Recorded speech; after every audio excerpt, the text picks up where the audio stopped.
We got a lot of Lions news rumors for you folks today, so we're just going to jump right into it. Dan Campbell speaks about Lions versus Eagles. He talks about the Big V injury and play calling. We're going to get into Tommy Kreamer and Logan Stenberg, who could potentially replace Big V while he is out. We're also going to get into the new Lion there is Drew Forbes, who we picked up from waiver wire. We're going to talk about captains.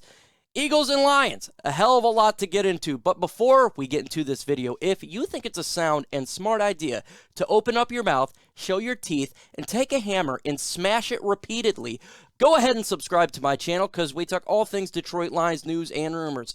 Sometimes being a Lions fan can feel broken up. Also, take that like button with you and smash it as hard as you can. Let's get into today's Lions news and rumors.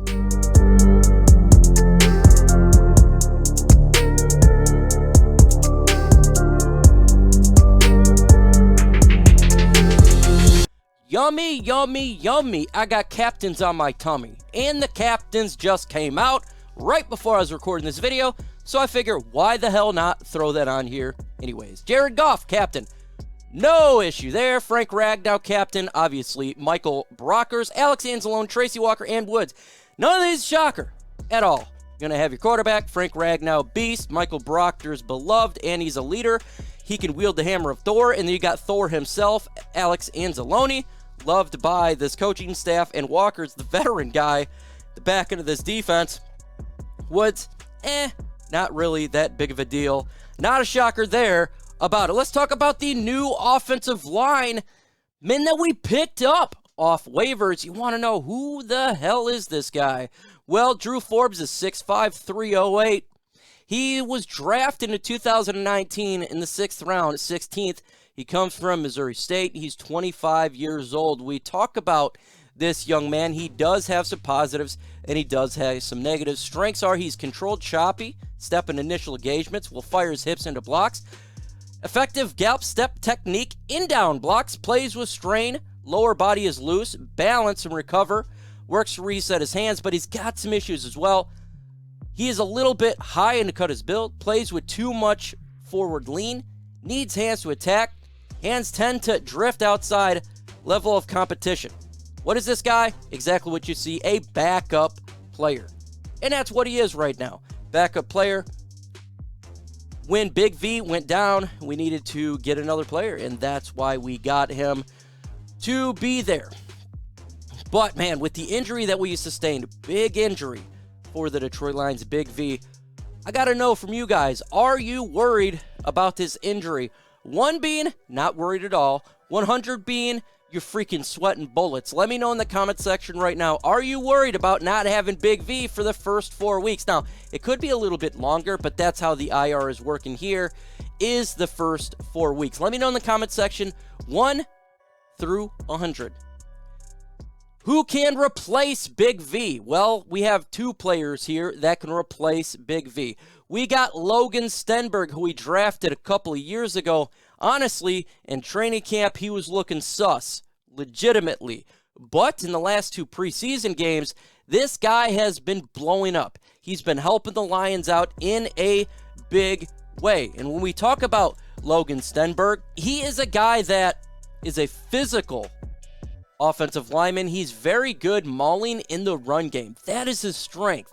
This guy is a mauler and push the pocket for the Detroit Lions. If he's going to be the replacement, he's got a big job ahead of him with Jordan Davis, big body. And the Lions do want to run the football quite a bit. He's got strong hands. He can latch onto anything, and he will not let go. Easily screws his elbows back in the frame and torque it to dominate the reps. His punch is accurate, compact, decent in pass protection, combined with his overall power and demeanor. That makes him a rude offensive lineman going against defensive linemen like Jordan Davis, like what we're going to be seeing against the Philadelphia Eagles. This guy is powerful, but do you want to risk it?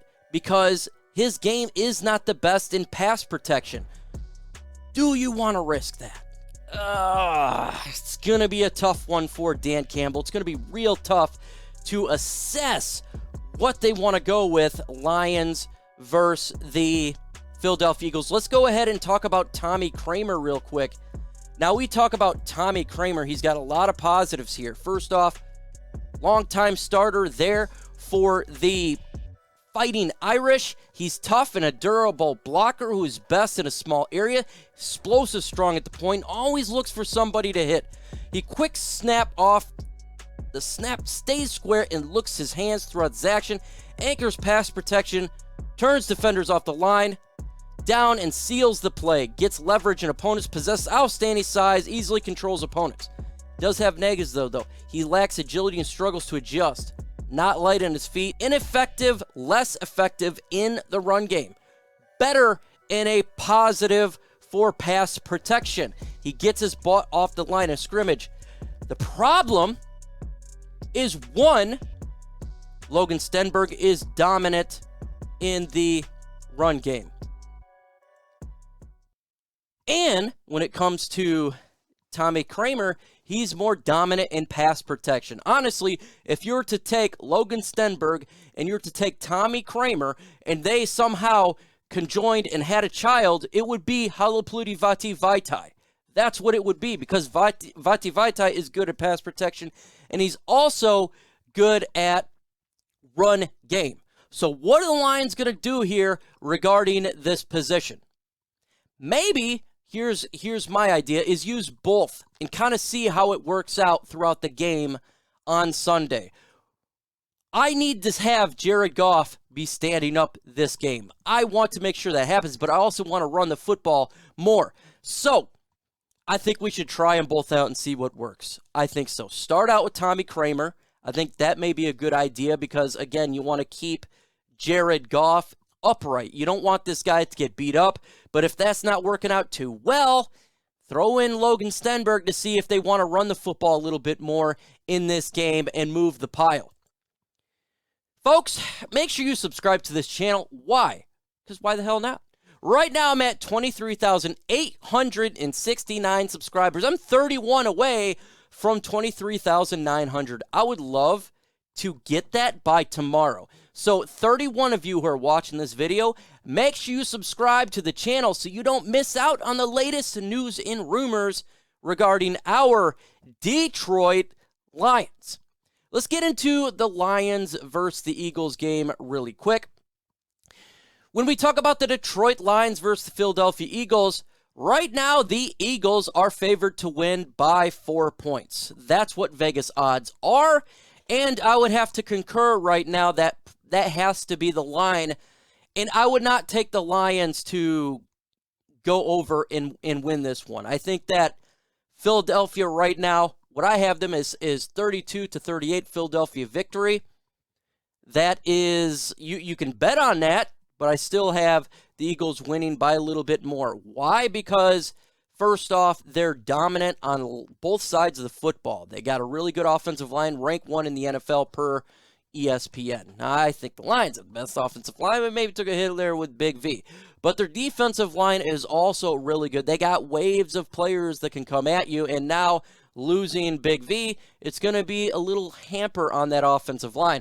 They got some players in the secondary, obviously Darius Slay, and I tell you what, they got Goddard, who is a really good tight end, who can nail the Lions in the middle of the field. So I do have the Detroit Lions losing this game. But if you think I'm full of it and you want to bet on the Detroit Lions to win, go to chatsports.com/LionsBet. That is BetUS. You put in the promo code Lions125 and you get a deposit bonus. Make sure you do it if you think the Lions going to win. Bet on the Lions to win. Well, because I tell you what, a 4-point, that means you're going to make some money. So go ahead, chatsports.com/LionsBet. Get that 125% off. Week 1, Lions versus the Eagles. We got a lot of questions coming into this game. Will the Lions look more of the Colts in preseason and the Steelers in preseason going to look more like the Atlanta Falcons? We don't know. Thankfully, we're about to find out here on Sunday. How is the play calling going to be defensively? Are they going to continue to be aggressive? Who's going to call plays on the offense? That's a question mark right now. And we're going to have to ask Dan Campbell some questions about that, and he does have some answers. Let's go ahead and talk about it. Regarding offensive play calling, He says, I'm not quite there yet. Campbell said, make a decision. I still have the eagerness to call it myself, so it's going to be, I don't know. It's going to be good. So he doesn't really know right now who's going to call plays for the Detroit Lions, and I say that is kind of weird. Right now, we don't even know if it's going to be Ben Johnson or if it's going to be Dan Campbell. I guess we'll figure out on Sunday. About Vaitai's injury, we'll overcome this. We'll be fine. So the Lions are still figuring out how to juggle their offensive line to replace them. He also talked about the Lions versus the Philadelphia Eagles. Detroit Lions are motivated by the embarrassing loss to Philadelphia Eagles. He thinks it was embarrassing. And it is embarrassing last year what the Philadelphia Eagles did to the Detroit Lions. So I would hope that this coaching staff and the players here are extremely motivated to not play as horrible as a 44-6 loss that happened, the butt whooping that occurred, the run game that demolished our defense, and the embarrassment that was. Take that motivation, take that as motivation, and come out there and play your hearts out versus the Philadelphia Eagles. Folks, you need to follow me on these social media sites. Facebook, most importantly, Lions Nation Unite, Twitter, and Instagram. Why? Because I'm putting crap on there, and you want to make sure that you can watch that stuff. With that said, folks, adios.